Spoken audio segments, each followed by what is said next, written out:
Hey there, Nathan Wainwright with Wainwright Musical. Glad you could join me today. Today I want to talk about budget semi-hollow guitars. Now, you'll see a lot of these types of things floating around, and this is a D'Angelico, and it's the Premier series. They're made in Indonesia. This is a semi-hollow guitar. You see, you can access the control cavity there from a plate in the back. Got the nice Art Deco style tuning machines and that weird thing at the top that I'm not really sure why they do that. But I've seen them, some of them hitting the stupid deal of the day for as little as $300. And that's a pretty hard deal to beat. I mean, it's hard to pick up even an Epiphone at that. But these are supposed to be a step above, a little bit higher quality. I'd always wondered, what kind of guitar can you get for that kind of price? You get some of these import models, like some of the Supros that initially when they came out were like $1,000.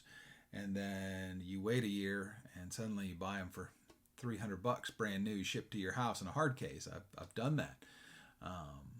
And the quality there was actually pretty good. I don't know that it was $1,000 good, but it was definitely $300, $400, $500 good. And that's kind of how I feel about this. There are several tiers on the D'Angelico list. And this is one of the lower tier ones. It's not quite the bottom. So I didn't quite pay the absolute rock bottom price some of these are at, but it was less than $500, and I got this, and I got a really nice gig bag, padded gig bag, had the branding on it and everything. The guitar arrived to me. I didn't do a whole lot to it. I just did the bridge just a little bit, and I did have to use a file on the fret ends. They were a little sharp, but for the price, again, you kind of expect some of that when it's coming from, this one's made in Indonesia, when it's coming across the ocean and all sorts of different levels of humidity, and you don't know the initial quality of the wood and stuff like that. All that to say this, it's a pretty good sounding guitar. I don't know how you do much better than this as far as the price point and the quality. The D'Angelicos are a little wider than your Epiphones or your Gibsons. The swells on them are just a little taller, so it sticks out a little bit more when you hold it against you. But let's go ahead and hear how this one sounds. Just running this Supro Blues King 12. And just the reverb on board for right now. And we're going to start with the clean, and you're going to hear me play what I normally play so that you have a good, you can compare it to just about any other thing that I've played. If you do a side-by-side with your nice headphones on or whatnot, you can hear how different this sounds to, the Gibson ES330 I played, or the 77 Telecaster Deluxe, or whatever it is. That's one of the reasons I kind of play the same thing, so that you can hear the tone differences between the two things. So here we go. Bridge position, D'Angelico Premier.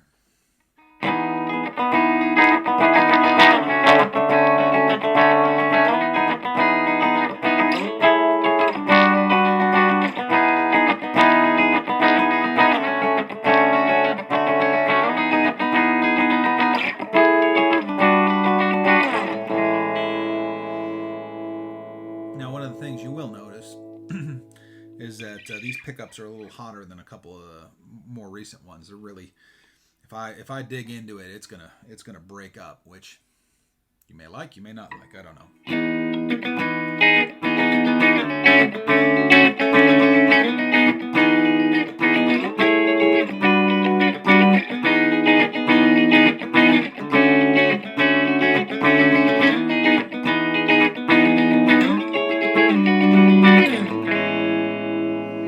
That was the middle, and here's the next.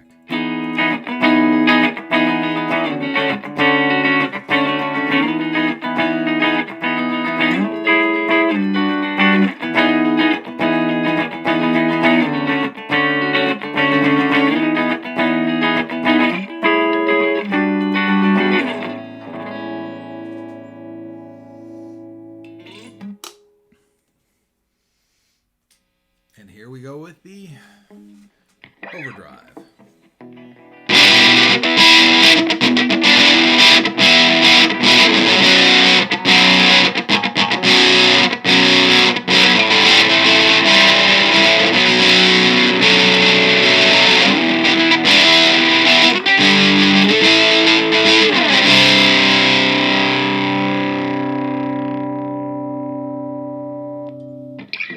Middle.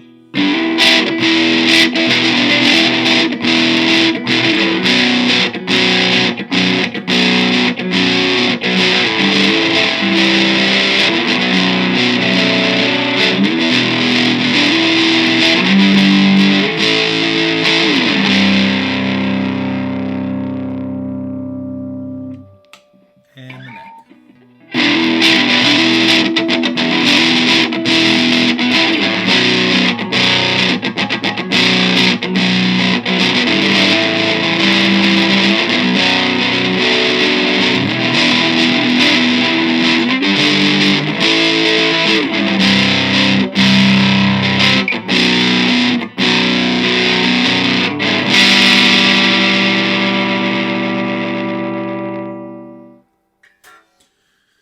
And there you go.